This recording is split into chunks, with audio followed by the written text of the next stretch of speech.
Private వాహనాల వాళ్ళని తమ యాప్‌లోకి తీసుకొని, అలాగే తాము కొంతమందిని ప్రోత్సహించి, వాటి ద్వారా ఓలా సర్వీసెస్ అందుబాటులోకి తీసుకొచ్చినటువంటి ఓలా, ఆ తర్వాత ఎలక్ట్రిక్ వాహనాల ఉత్పత్తి ప్రారంభించింది.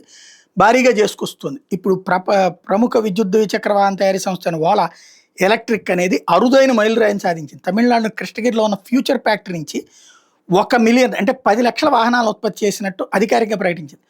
2021లో ఈ ప్లాంట్ ఉత్పత్తి ప్రారంభిస్తే కేవలం 4 ఏళ్లలో 10,00,000 వెహికల్స్ ఉత్పత్తి చేసింది.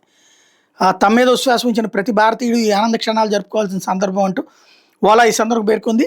భారత్ ఎలక్ట్రిక్ ద్విచక్ర వాహన మార్కెట్లో మార్కెట్ లీడర్గా ఉన్నామంటూ గుర్తు చేసుకొచ్చింది. మైలురాయిని చేరుకోవడం ఆనందంగా ఉంది. ఇప్పుడే మా అసలైన జర్నీ ప్రారంభమైంది అన్నటువంటి విషయాన్ని చెప్పుకొచ్చింది. ఎలక్ట్రిక్ వాహనాల్లో మేమే కింగ్ మేకర్గా ఉన్నామని చెప్పుకొచ్చింది. 1 మిలియన్ మైలురాయిని చేరుకున్న సందర్భంగా Ola electric roadster X plus అట్లాగే special edition Ola electric launch చేసింది. మిడ్ నైట్ బ్లూ రంగంలోకి దీన్ని తీసుకొచ్చారు. రీసైకిల్ చేసిన కాపర్ వేస్ట్ ఎలక్ట్రోప్లేటెడ్ బార్ ఎండ్స్తో ఈ రోడ్స్టర్ ఎక్స్ ప్లస్ని రూపొందించారు. మరియు ఇటీవల జరిగిన సంకల్ప్ ఈవెంట్లో 4,680 భారత్ సెల్తో రూపొందించిన S1 ప్రో సిరీస్ స్కూటర్లను కూడా కంపెనీ ఆవిష్కరించింది.